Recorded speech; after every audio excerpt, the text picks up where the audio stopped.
संजय हेगड़े हैं जो वरिष्ठ वकील हैं, संवैधानिक जानकार हैं, सुप्रीम कोर्ट के वकील हैं। इसके अलावा महिमा सिंह हैं, वो भी एडवोकेट हैं, प्रवक्ता हैं कांग्रेस की, और आलोक वत्स हैं जो नेता बीजेपी हैं। हेगड़े साहब, पहले हम आपके पास आएंगे। अभी हम अभिषेक मनु सिंघवी को भी सुन रहे थे।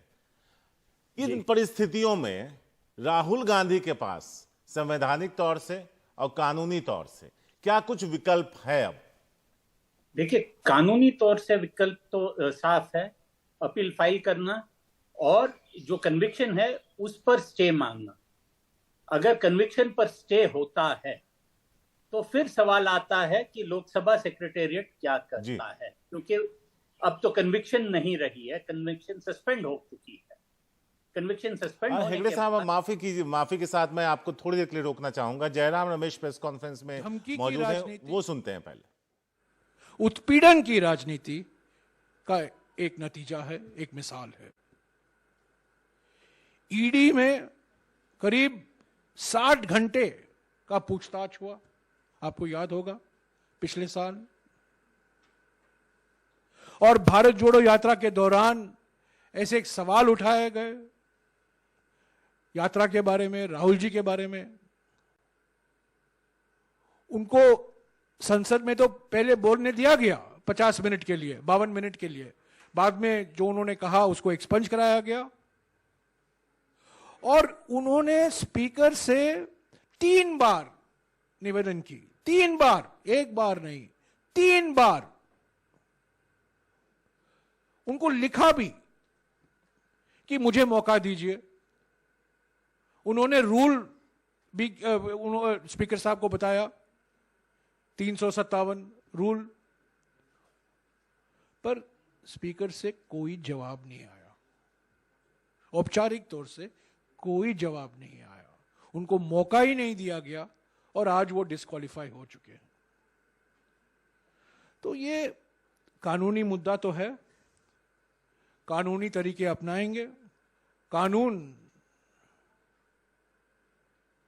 में जो प्रावधान है, सिंघवी साहब ने गिनाया है, उस पर अगले कदम लिया जाएगा। पर ये राजनीतिक जो मुद्दे उठते हैं, आज 5 बजे को कांग्रेस अध्यक्ष ने सभी पीसीसी अध्यक्षों और सीएलपी लीडरों के साथ बैठक बुलाई है। इस पर हम विचार करेंगे। आज तो फाइनेंस बिल पास हो गया है लोकसभा में, तो सोमवार के बाद पार्लियामेंट का चलने की गुंजाइश मुझे तो नहीं दिखती है। पर हम अगले 4 महीने तक पार्लियामेंट तो नहीं चलेगा। अगला सत्र आएगा जुलाई के बीच में। अगले 4 महीने के लिए तो हमें इसको अलग अलग राज्यों में मुद्दा ले जाना पड़ेगा और ये राजनीतिक लड़ाई बरकरार रहेगी। हमारे तीनों मेहमान हमारे साथ जुड़े हुए हैं। अभी आप जयराम रमेश को सुन रहे थे। हेगड़े साहब, अगर आप अपनी बात फिर से दोहरा पाएं और पूरी भी कर दें। राहुल गांधी के पास तो कानूनी विकल्प है ही, अपील फाइल करना, अपील में फिर कन्विक्शन पे स्टे मांगना, और अगर कन्विक्शन स्टे होती है तो फिर बाद में लोकसभा सेक्रेटेरिएट क्या करता है, क्योंकि डिस्क्वालिफिकेशन का जो बेसिस है वो अगर सस्पेंड हो जाए तो डिस्क्वालिफिकेशन रहती है या रिक्वालिफिकेशन करता है। ऐसे सवाल अब तक आए नहीं हैं, क्योंकि अब ये उत्तर प्रदेश में एक डिस्क्वालिफिकेशन हुआ था आजम खान के बेटे का जी। वहां इमीडिएट इलेक्शन कमीशन ने इलेक्शन कॉल करके, बाई इलेक्शन कॉल करके वहां सीट भी फिल हुआ था।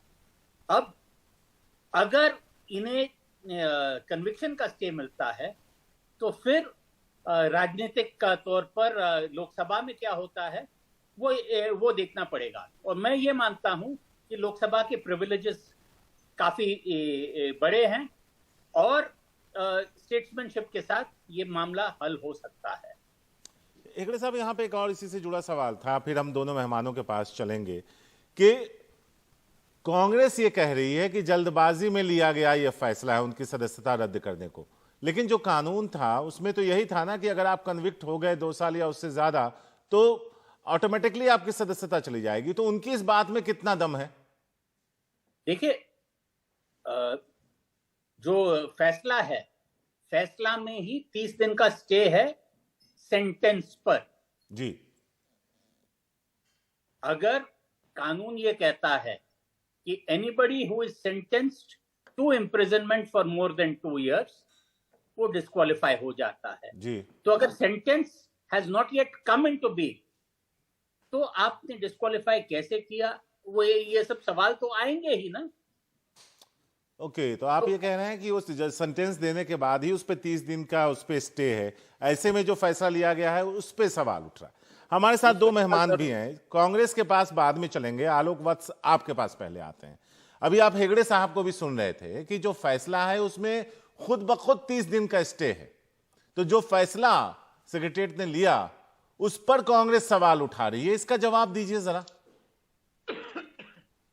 देखिए, हेगड़े साहब लीगल लुमिनरी हैं, हम लोग को लीगल इतनी जानकारी नहीं है, लेकिन इतना मालूम है कि अगर लोअर कोर्ट से अगर आपको रिलीफ नहीं है तो आप उससे ऊपर के कोर्ट में जा सकते हैं जी। उससे भी ऊपर के कोर्ट में जा सकते हैं, अंतोगत्वा सुप्रीम कोर्ट तक जा सकते हैं। लेकिन जहां तक इस केस में जजमेंट की बात आई, वो इमीडिएट इफेक्ट से लागू हो जाती है और 2 साल अगर आपको सजा है तो आपकी सदस्यता ऑटोमेटिकली रद्द होने की बात होती है जी। तो ये चीजें गई आपको पार्लियामेंट में, वहां के सेक्रेटरी जनरल ने और स्पीकर ने जरूर उस पर लीगल ओपिनियन भी लिया होगा बिफोर प्रोनाउंसिंग सच स्टेटमेंट कि इनकी सदस्यता रद्द हो जाती है। ठीक है, तो ये सब तो अब कानूनी दाव पेच में फंसा हुआ मामला है, ये देखना पड़ेगा कि अंतोगत्वा ये क्या रुख लेता है। हमारे साथ एडवोकेट महिमा सिंह हैं जो प्रवक्ता हैं कांग्रेस की। महिमा सिंह जी, जो घटा वो हम सब जानते हैं, उसको रिपोर्ट भी कर रहे हैं।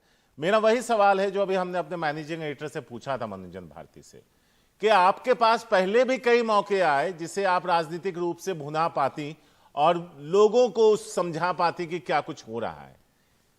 राजनीतिक रूप से क्या रणनीति इस बार आप अख्तियार करने वाली है? कानूनी लड़ाई तो लड़ी ही जाएगी, जैसा अभी अभिषेक मनु सिंघवी भी कह रहे थे, राजनीतिक रणनीति क्या होगी अब आप लोगों की?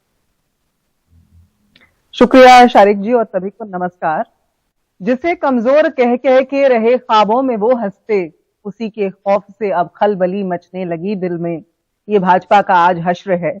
ये तानाशाही की ओर बढ़ते जो कदम हैं इस प्रजातंत्र के अंदर, उनसे हम सभी सतर्क तो थे, लेकिन ये अंदाजा नहीं था कि भाजपा इस कदर गिर जाएगी अपनी नफरत ज़दा राजनीति में और इतनी खौफजदा हो जाएगी कि पहले वो संसद के अंदर उठाए गए सवालों के जवाब नहीं देंगे, उसके बाद माइक्स को म्यूट भी करेंगे, उसके बाद ये छींटाकशी करेंगे कि राहुल गांधी सदन में क्यों नहीं आ रहे। फिर जब वो आ जाएंगे और बोलने का अवसर मांगेंगे तो 3-3 बार लिखे जाने के बावजूद उनकी बात के ऊपर कोई प्रतिक्रिया ही नहीं आएगी, जो कि एक गैर कानूनी बात है। एक लोकतंत्र के अंदर जब भी कोई लिखित बात कही जाती है उसका जवाब लिखित में आना चाहिए। आप ना करना चाहते हैं तो भी लिखित में दे, लेकिन आप कुछ भी नहीं कह रहे, ना आप हाँ कह रहे अवसर देने के लिए, ना कह रहे। तो ये सर्वविदित है कि आज क्या हो रहा है।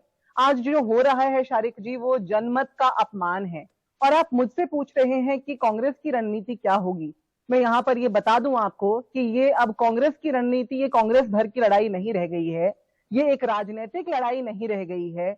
आज वायनाड की जनता को ही नहीं सिर्फ समझ में आया कि उनके जनमत का अपमान हुआ है, आज समझ में आया है इस पूरे देश की जनता को कि इस देश के अंदर सवाल पूछना एक कितनी बड़ी कठिनाई हो गई है।